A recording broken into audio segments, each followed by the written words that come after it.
পাল্টাপাল্টি ক্ষেপণাস্ত্র ও ড্রোন হামলার পর কাতারের দোহায় আজ মুখোমুখি হচ্ছে যুক্তরাষ্ট্র ও ইরান। মার্কিন প্রেসিডেন্ট ডোনাল্ড ট্রাম্প এমন দাবি করলেও ওয়াশিংটনের সাথে সরাসরি বৈঠকের খবর পুরোপুরি নাকচ করে দিয়েছে তেহরান। মধ্যপ্রাচ্যে কি আবার যুদ্ধের ঘণ্টা বাজছে? আইআরটিসি ঘনিষ্ঠ সংবাদ মাধ্যমের বিস্ফোরক মন্তব্যে কাঁপছে আন্তর্জাতিক মহল। তাহলে কি আলোচনার টেবিল ছেড়ে এবার পারমাণবিক শক্তিকেই ঢাল বানাতে চাইছে তেহরান? যুক্তরাষ্ট্র ও ইরানের মধ্যে নতুন করে কূটনৈতিক তৎপরতা শুরু হলেও বহুল আলোচিত দোহা বৈঠক ঘিরে তৈরি হয়েছে চরম ধোঁয়াশা। দুই দেশের প্রতিনিধি দল কাতারের রাজধানী দোহার উদ্দেশ্যে রওনা হলেও বৈঠক নিয়ে ওয়াশিংটন ও তেহরানের বক্তব্যে রয়েছে স্পষ্ট বিরোধ। এদিকে যুদ্ধবিরতি চুক্তি লঙ্ঘন করে দক্ষিণ লেবানন ও গাজায় আবারও রক্তক্ষয়ী হামলা চালিয়েছে ইসরায়েলি বাহিনী। ইরানের সাথে নতুন করে শান্তি আলোচনায় বসার ব্যাপারে তীব্র আগ্রহ দেখিয়েছেন মার্কিন প্রেসিডেন্ট ডোনাল্ড ট্রাম্প। তবে যুক্তরাষ্ট্রের চুক্তি লঙ্ঘনের অজুহাত তুলে ওয়াশিংটনের সাথে এই মুহূর্তে বৈঠক আয়োজনের প্রস্তাব সরাসরি নাকচ করে দিয়েছে তেহরান। কাতারে যুক্তরাষ্ট্র ইরান সরাসরি বৈঠক ঘিরে তৈরি হয়েছে ধোঁয়াশা। আলোচনার সম্ভাবনা নিয়ে পরস্পর বিরোধী বক্তব্য দিচ্ছে ওয়াশিংটন ও তেহরান। মার্কিন প্রেসিডেন্ট ডোনাল্ড ট্রাম্পের দাবি, দোহায় আজই মুখোমুখি হচ্ছেন দুই দেশের প্রতিনিধিরা। অন্যদিকে তেহরান বলছে সরাসরি বৈঠকের কোনো পূর্ব পরিকল্পনাই করা হয়নি, বরং সমঝোতার স্মারক বাস্তবায়নের অগ্রগতি জানতেই মধ্যস্থতাকারীদের সাথে সাক্ষাতে দোহায় যাচ্ছেন। আসসালামু আলাইকুম দর্শক, দেশ এবং দেশের বাইরে থেকে যারা এই ভিডিওটি দেখছেন অত্যন্ত মনোযোগ সহকারে এই ভিডিওটি দেখুন, কারণ সামনে আরও বিস্তারিত আলোচনা রয়েছে এবং আরও তথ্য রয়েছে। সেই তথ্যগুলো আপনারা কিন্তু জানতে হলে সামনে পুরো ভিডিওটি না টেনে ধৈর্য সহকারে দেখতে হবে। তো ইতিমধ্যে কিন্তু ভিডিওর কিছু অংশ আপনারা দেখেছেন, সেটা হচ্ছে ইরান এবং আমেরিকার মধ্যে যেই আবারও যেই উত্তেজনাকর পরিস্থিতি শুরু হয়েছে, সেই পরিস্থিতির জন্য সেই পরিস্থিতি নিয়ে কিন্তু ইতিমধ্যে কাতারে বা তারা কিন্তু বসতে যাচ্ছে। তো চলুন দেরি না করে আবারও সেই আলোচনায় ফিরে যাই। মধ্যপ্রাচ্য জুড়ে চরম উত্তেজনা আর কূটনৈতিক টানাপোড়েনের মধ্যে এক নাটকীয় মোড়।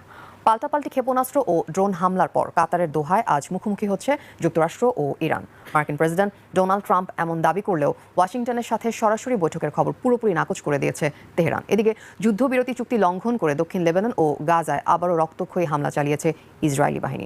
দোহায় একটি বৈঠক অনুষ্ঠিত হওয়ার কথা রয়েছে, তবে ওয়াশিংটনের এই দাবিকে সরাসরি নাকচ করে দিয়েছেন তেহরান। ইরানের পররাষ্ট্র মন্ত্রণালয় জানিয়েছে যুক্তরাষ্ট্রের সাথে সরাসরি কোনো বৈঠকের পরিকল্পনা নেই তাদের।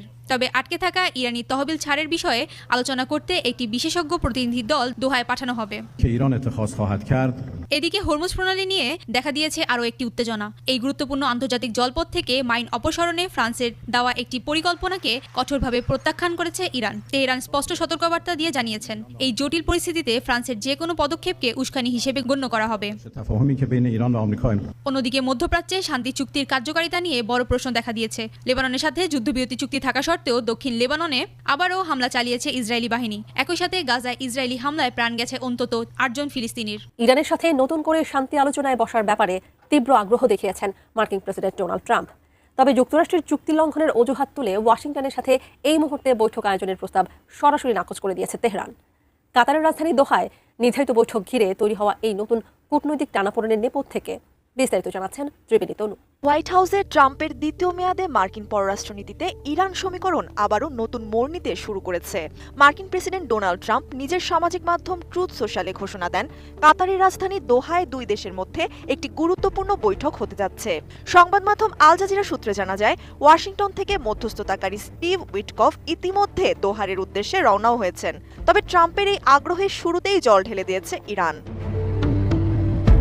তেহরান সাফ জানিয়ে দিয়েছে, শান্তি চুক্তির সমঝোতা স্মারকের শর্ত লঙ্ঘন করায় তারা এই মুহূর্তে মার্কিন প্রশাসনের সঙ্গে কোনো স্তরে আলোচনায় বসতে ইচ্ছুক নয়। ইরানি প্রতিনিধি দলের মুখপাত্র ইসমাইল বাঘাই ট্রাম্পের দাবিকে সরাসরি অস্বীকার করে বলেন, মার্কিন প্রতিনিধিদের কাতার সফরের সঙ্গে ইরানের কোনো বৈঠকের পরিকল্পনা নেই। তেহরানের বর্তমান একমাত্র অগ্রাধিকার হল পূর্বে সই হওয়া সমঝোতা স্মারক বা MOU এ পূর্ণ বাস্তবায়ন নিশ্চিত করা। কাতারে যুক্তরাষ্ট্র ইরান সরাসরি বৈঠক ঘিরে তৈরি হয়েছে ধোঁয়াশা।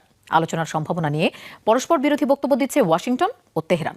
মার্কিন প্রেসিডেন্ট ডোনাল্ড ট্রাম্পের দাবি, দোহায় আজই মুখোমুখি হচ্ছেন দুই দেশের প্রতিনিধিরা। অন্যদিকে তেহরান বলছে সরাসরি বৈঠকের কোনো পূর্ব পরিকল্পনাই করা হয়নি, বরং সমঝোতার স্মারক বাস্তবায়নের অগ্রগতি জানতেই মধ্যস্থতাকারীদের সাথে সাক্ষাতে দোহায় যাচ্ছেন ইরানের বিশ্লেষক। 2 দিনের পাল্টাপাল্টি হামলার পর যুক্তরাষ্ট্র ইরান আবার সংঘাত বন্ধে রাজি হলেও শান্তি প্রক্রিয়ায় পরবর্তী ধাপ নিয়ে দুপক্ষের বক্তব্যে তৈরি হয়েছে বিভ্রান্তি। আমেরিকার যে পরিস্থিতি নিয়ে কিন্তু ইতিমধ্যে আলোচনা শুনছিলাম, সেই আলোচনায় কিন্তু আমরা বুঝতে পেরেছি যে আসলে মূল আসলে কাহিনীগুলো কী হচ্ছে। তো আমরা চাই আসলে ইরান এবং আমেরিকার মধ্যে যুদ্ধটা বন্ধ হয়ে যাক। তো আপনারা যারা ভিডিওটি দেখছিলেন তারা অবশ্যই এই ভিডিওটিতে জানিয়ে দিবেন আপনার মন্তব্য কী, সেটা অবশ্যই এই ভিডিওটিতে কমেন্ট বক্সে লিখে দিবেন। তো আজকে এই পর্যন্ত, সবাই ভালো থাকবে, সুস্থ থাকবে, আল্লাহ হাফেজ, এবং দেখা হচ্ছে পরবর্তী ভিডিওতে। সবাইকে এতক্ষণ সাথে থাকার জন্য অসংখ্য ধন্যবাদ।